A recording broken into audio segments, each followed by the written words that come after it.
Alright, Hassas, welcome back to another video, and in this tutorial, what I want to do is I want to show you guys how to create a really basic app. So we're not going to be talking about anything in detail really, but what I want to do, like I said, is I just want to show you guys a quick tour of the interface, show you guys how to set up a really basic project, and then later on, when we talk about everything in detail, you won't be confused and you'll be able to follow along really easy. So pop open Xcode, and the first thing that we need to do is we need to create a new Xcode project. So whatever iOS app you're making, whether it's for the iPhone, the iPod Touch, or the iPad, you always want to create a new Xcode project. So click that, and let me readjust my windows so you guys can see it. And by the way, this screen recorder on a Mac, I can't tell where my borders are, because whenever I'm using the software on Windows, it has a nice little green outline. So hopefully you guys can see this, because if this is out of view and I have to record this tutorial again, I'm probably going to drop kick my computer. So anyways, the first thing we have to do is we need to choose a template for the project. So on the left hand side we can see, okay, do we want iOS or OS 10? And this is, okay, do you want to make software for the iOS or just your desktop, just the Mac? Well, of course, this tutorial series is for iPhone, iPad development, so click iOS, and we're just making a really basic app, a really basic application. So now we have to choose, okay, what's the overall structure? What's the overall navigation for it? And later on when we talk about the different types of navigation, this is going to make a lot more sense, but for right now, we just want to create a single view application. And this is just a really basic app with one screen, nothing fancy. So that's what we're going to be doing. And if we click next, right now what it says is, okay, so that's what you want to do. So give me some details about it. The first thing is the product name, which is essentially the name of your app.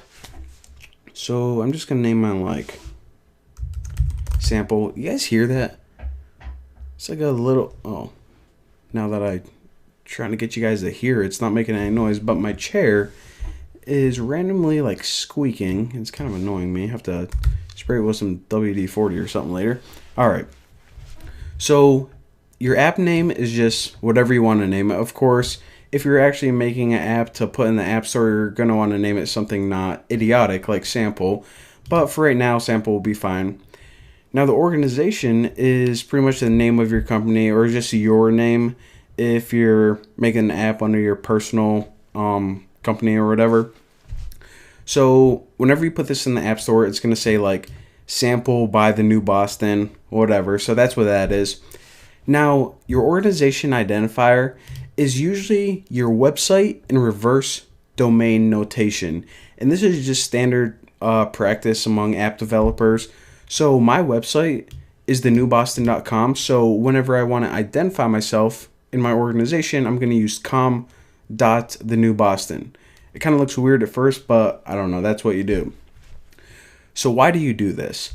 Well, whenever I put this app in the App Store, this is probably going to be like really popular, the greatest app ever made. However, there are already a bunch of apps named Sample.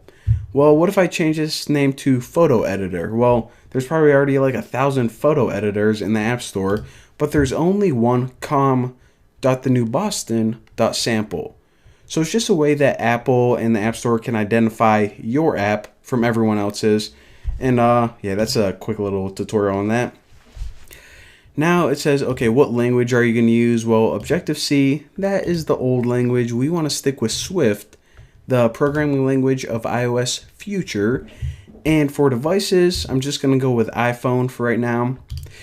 If you guys are like, you know what, it would probably be better if you just choose Universal, because, you know, I don't know, it sounds like it would run on every device. Well, Universal involves a little bit more code to make it compatible with every device. So right now, just starting out, just choose iPhone. It'll be really simple. And along with this core data, make sure that is not checked. And this is kind of detailed later on. I'll explain it later when we get into more detailed stuff. But for right now, we're only worried about the basic stuff. So hit next. And okay, where do you want to save this project? Now, it doesn't really matter where you save it. It doesn't need to be in any special directory or anything. So you can put it anywhere on your computer. I already have a folder called iOS projects that I'm going to be storing all of my projects in. And another thing I want to make sure is make sure that you have this unchecked. Now later on I'm going to be talking to you about source control and version control and how to use Git and SVN. But for right now, it's an extra step that we don't really need. So uncheck that. We won't have to worry about it and click create.